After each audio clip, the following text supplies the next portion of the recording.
What's up, everybody? This is Karak with ACG, and guess what? It's another why video where you ask cool questions and I try to give somewhat cool answers. There's a reason why it says subscribers please watch, so I'm going to cut to the chase because a lot of subscribers don't get a chance or don't give a shit about these actual videos. The question I'm asked many times is, Karak, why don't you do more reviews? Karak, why don't you do more reviews? Karak, if you don't do more reviews, I'm going to leave your channel. Karak, if you don't do more walking the walks, I'm going to leave your channel. Karak, if you don't do more podcasts, no, actually nobody's ever done that about podcasts, but it'd be awesome. I'm asked this all the time, and I want to answer this for everybody, all subscribers. Why don't I do more reviews? Well, when I created the channel, I created an integrity statement, which is a list of rules and things I would do and how I would deal with particular things. The major one was this. For every single game I am given for free, I purchase a copy. Now, I don't think a lot of people understand that. I think most people don't get it unless you're a patron, because on the patron page, it's stated very boldly. In fact, when you join patron, and you join at certain donation levels, we have contests where we give out games that I have actually purchased because I got a free one from someone else.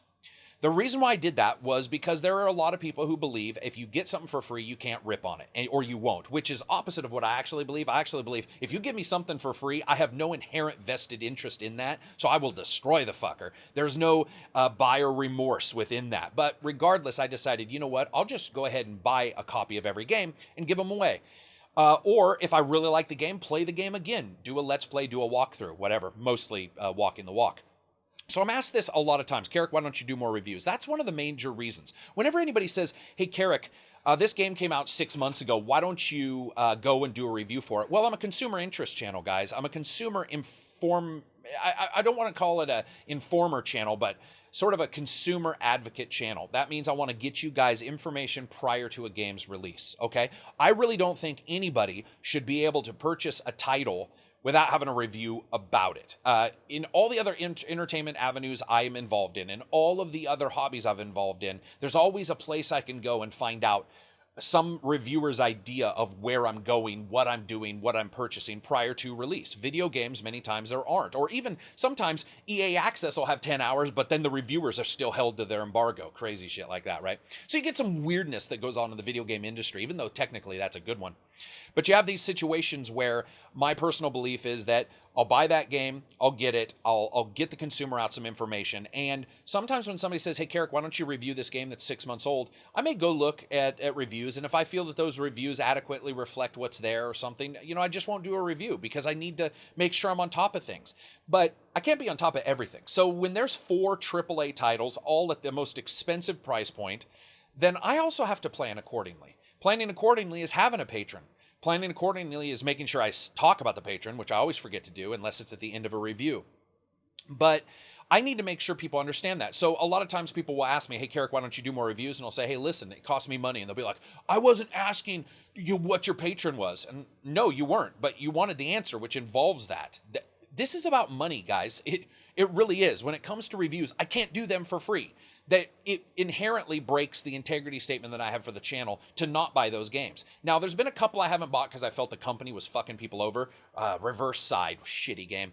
And I didn't buy that. But when it comes down to it, I have to do that because it allows me, at least I feel, allows me to defend the multiple different people who attack a channel or a review. Because just because you agree with me, or just because you think, you know what, he doesn't need to do that, doesn't mean 500,000 people over here believe that you do. And that's one of the problems when you're one person and you have hundreds of people around you all maybe liking something you do, but having different little likes and dislikes about it. The best way to handle that is to make sure that you've got a good, strong defense for what you're doing. It just makes sense. So that's why I don't. Now, another question is, Karak, if you're doing a review or if you're doing a walking the walk, you can't do a review. No, that's actually incorrect. In the entire history of this channel, a walking the walk or podcast has never, ever stolen time from a review. Reviews are the bread and butter of the channel, guys. That's why I started. It's because I wanted to get that OST information out there. I wanted to tell people about the sound, music, and voice and the fun factor and the gameplay and really get it rolling. So, no. When I do a walking the walk, it's because I look at a game and I'm all, you know what? I want to walk around in this game. That's pretty much it. That's how it's chosen.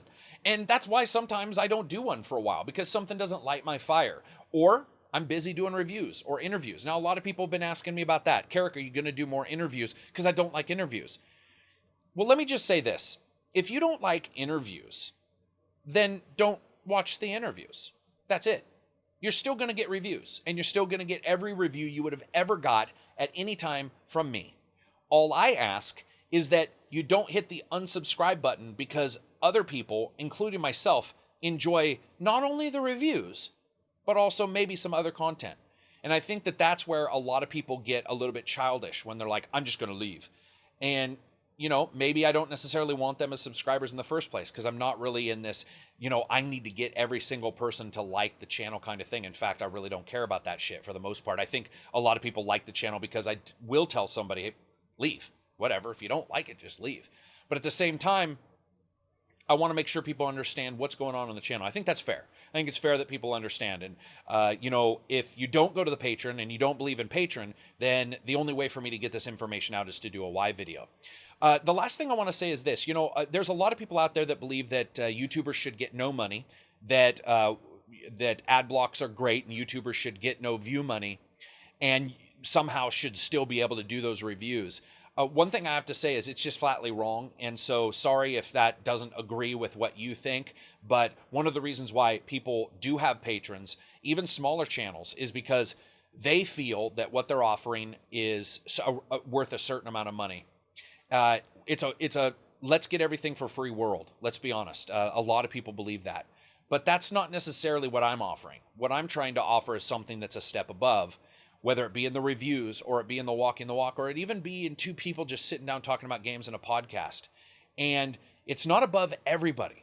That's the thing. It's just above the chaff, above the constant static. Sometimes it's going to be awesome, and sometimes you're not going to agree with something. But my hope is that even if you don't agree with something, you now understand why that something was made. So anyway, that's it for me. I hope you guys liked the video. If you did, give it a thumbs up. If you didn't, give it a thumbs up. Hey, you know what? Smash the like button. Whatever. I fucking hate that. I hate it. I hate it. Anyway, don't smash the like button. If you liked it, give it a thumbs up. If you disliked it, give it a thumbs down. Guess what? I have a patron, and that helps me buy the games for a review. Peace out.